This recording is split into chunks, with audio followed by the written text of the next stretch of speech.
Bienvenidos al episodio 33 de Lapsus. Como indica su nombre, es una deriva sobre mi inconsciente, el inconsciente de Julio. Como en algún momento mencionó Mario Lebrero, en sus cuadernos de la mañana, lo primero que viene a mí, si me pongo a escribir, es un ejercicio íntimo y público. El afán es la reflexión y la comunicación. Hoy, con estos registros del puerto, la belleza industrial del portal, de entrada y salida, más potente de nuestra ciudad y nuestro país.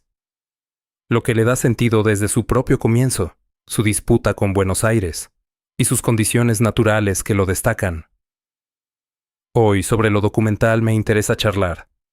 Bien, primero y como toma de postura, lo documental hoy es parte del campo del arte. No en particular el registro, sino el montaje. Ahí está la clave. Desde el pensamiento de Walter Benjamin, al excelente trabajo de Gerhard Richter en su Atlas. Montaje es el quid de la cuestión hoy desde mi punto de vista. Lo documental hoy es un lenguaje para los narradores, quien cuenta la historia, los narradores orales, luego el texto, luego la imagen.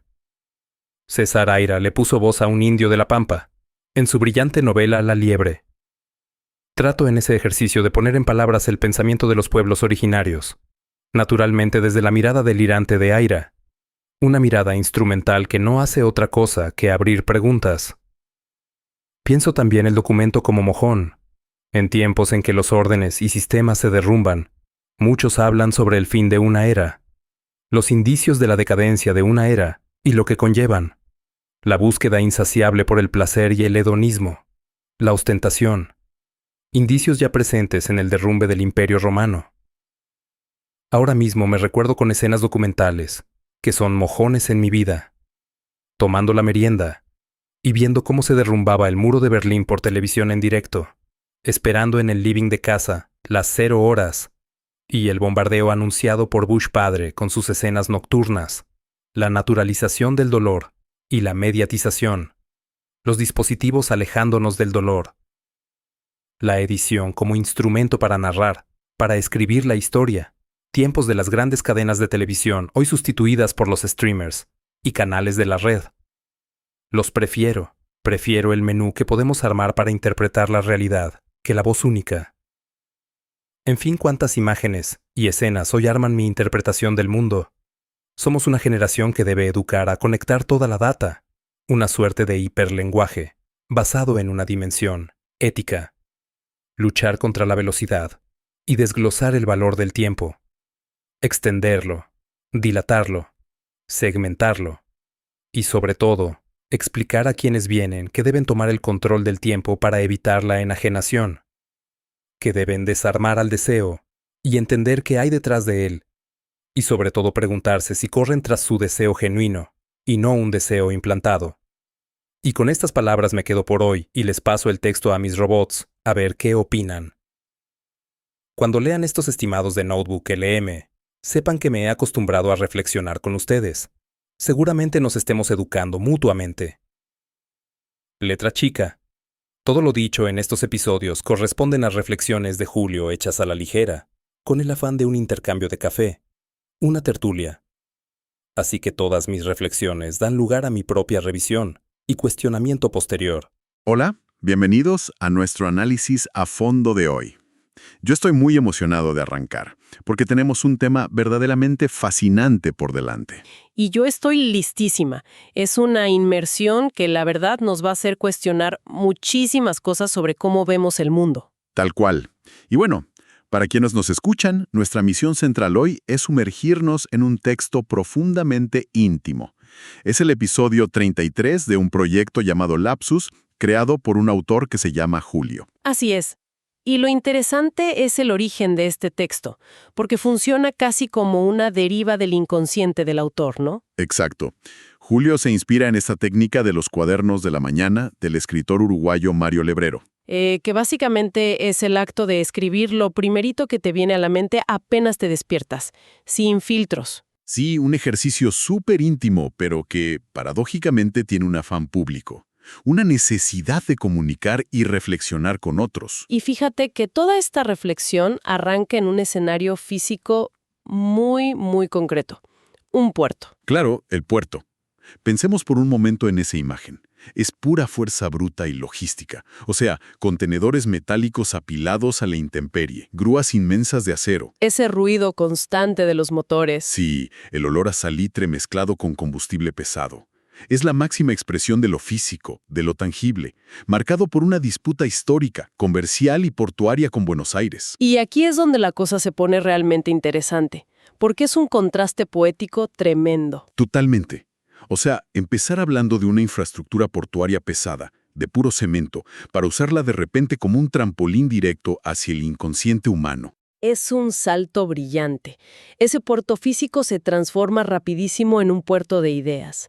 El autor empieza a ver cómo entran y salen los contenedores y lo compara con cómo entran y salen los conceptos sobre el arte y la realidad en nuestra cabeza. Y la primera parada de ese viaje mental es una postura muy fuerte sobre cómo capturamos el mundo, específicamente a través del documental. Exacto. Julio plantea algo que rompe con la idea tradicional. Él dice que el documental hoy es parte del campo del arte. Y aquí me surge una duda enorme. Porque a quienes nos gusta la historia siempre nos han dicho que el documental es el registro puro de las cosas, la verdad objetiva. Bueno, esa es la ilusión. Pero Julio sostiene que la clave no está en el mero registro, sino en el montaje. El montaje. Sí, el montaje lo es todo. Y para respaldar esto, menciona el pensamiento de Walter Benjamin sobre cómo el significado de una imagen cambia según cómo se presenta. Claro, el contexto. Tal cual. Y da un ejemplo visual increíble con el excelente trabajo del artista alemán Gerhard Richter en su obra Atlas. Ah, sí, Richter. Ese caso es fascinante. Es que Richter pasó años coleccionando miles de fotografías, recortes, bocetos, y los exhibía en paneles enormes. Pero la revolución no era la foto en sí, sino cómo las agrupaba. Vamos a desmenuzar esto un poco con una analogía, para bajarlo a tierra. Es como si el registro documental fuera ir al supermercado a comprar ingredientes, ¿no? Ajá, tienes todos los tomates y las cebollas ahí. Exacto, pero el montaje es el trabajo del chef en la cocina. Él decide en qué orden los mezcla, cuánto fuego le pone, y el plato final es su versión de la receta. Me encanta esa comparación. Y con Richter pasa igual. En un panel ponía la foto de una familia sonriendo en un día de campo y justo al lado una imagen devastadora de un campo de concentración. ¡Wow! ¡Qué fuerte! Y luego una foto de un paisaje suizo. Al verlas juntas, tu cerebro intenta crear una narrativa. La sonrisa familiar de repente se vuelve siniestra. Claro, porque el significado es rehén de las imágenes que la rodean. Exactamente. Y Julio lleva esto del arte visual al lenguaje.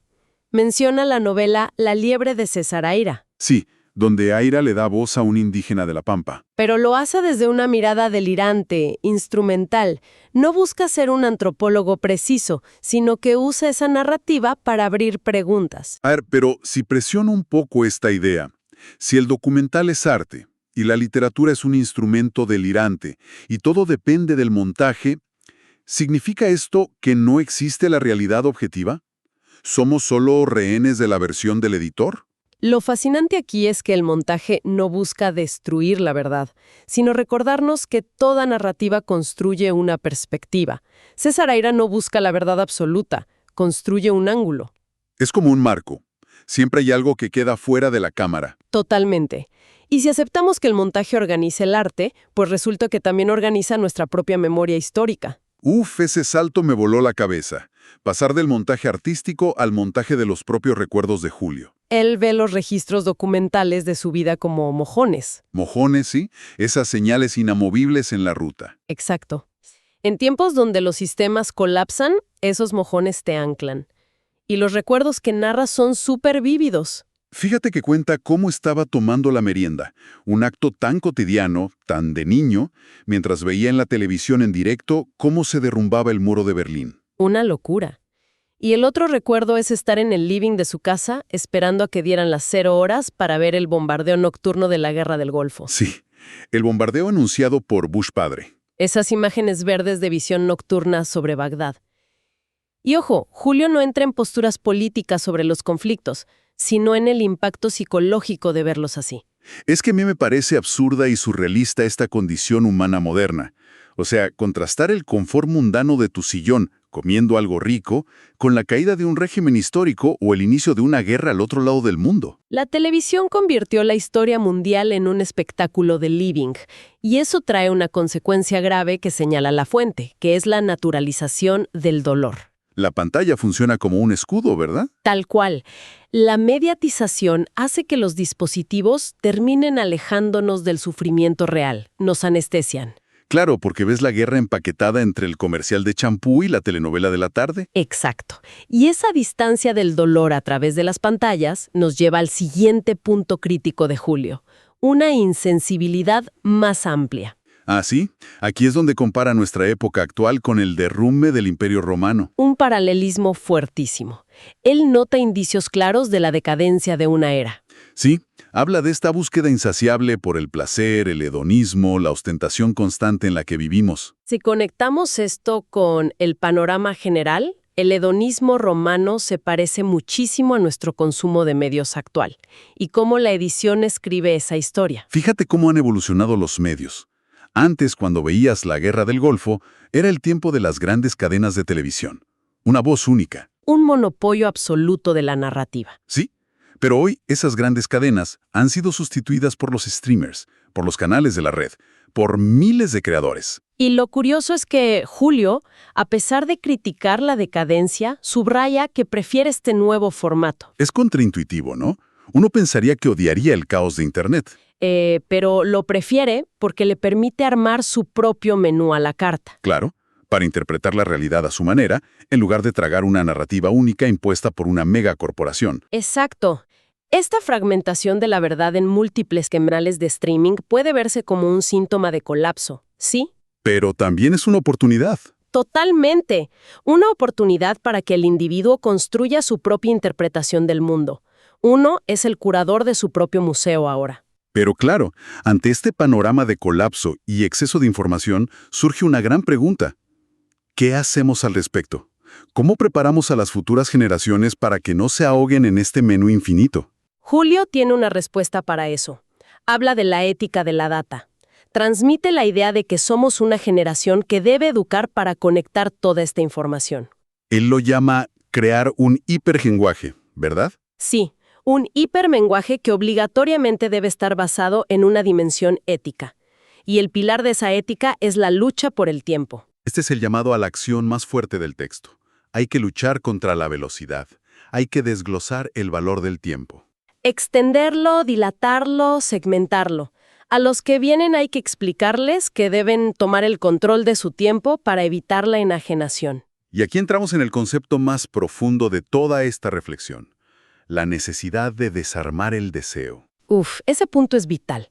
Entender qué hay detrás de lo que queremos. Preguntarse si uno corre tras un deseo genuino, que nace de uno mismo, o si es un deseo implantado por el sistema. Por el algoritmo, por el montaje publicitario. Entonces, ¿qué significa todo esto?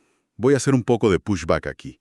¿Es realmente posible pedirle a la próxima generación que dilate y extienda el tiempo? Es una tarea titánica. Digo, el mundo entero está diseñado, los ingenieros más brillantes del planeta están pagados para monetizar nuestra atención en videos de 15 segundos. No es una batalla perdida de antemano. Esto plantea una pregunta importante, sin duda, pero la clave que propone Julio no es detener el mundo con las manos, sino la pausa consciente. La pausa. Sí. Identificar si tu deseo de hacer scroll infinito o de comprar algo es genuino o implantado. Ese pequeño microsegundo de dudar es el primer acto de rebeldía contra la enajenación. Romper el hechizo del montaje. Exacto. Y me parece brillante cómo Julio cierra toda esta reflexión con un guiño súper meta. Ah, ¿lo de los robots? Sí. Él cuenta que pasa su propio texto a sus robots, a la herramienta Notebook LM, para ver qué opinan. Lo asume como si fuera una tertulia de café, ¿no? Tal cual. Una charla donde se educan mutuamente. Y deja clarísimo que todo lo dicho está abierto a revisión. Una humildad intelectual tremenda. ¿Es el metamontaje final? ¿Qué viaje tan espectacular ha sido este texto? La verdad que sí. O sea, para quienes nos escuchan, recapitulemos un poco.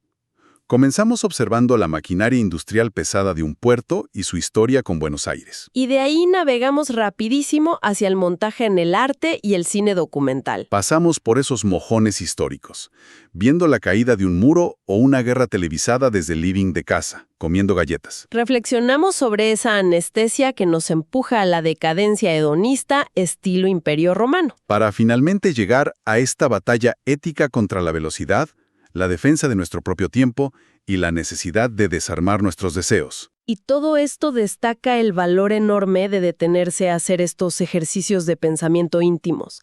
Estas tertulias de café, Son fundamentales para evitar la enajenación. definitivamente. Bueno, para ir cerrando nuestra exploración de hoy, quiero dejar a quienes nos escuchan con un pensamiento provocador. Algo para que analicen por su cuenta más tarde. A ver, Julio nos advierte mucho sobre los deseos implantados por el entorno.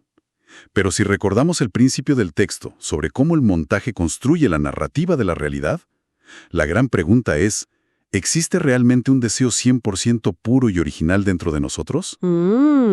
esa es una paradoja tremenda. Porque, pensémoslo bien, o somos desde que nacemos un montaje espectacular de las palabras de otros, de la historia que vimos por televisión y de los puertos en los que crecimos. Somos una edición constante de todo eso. Exacto.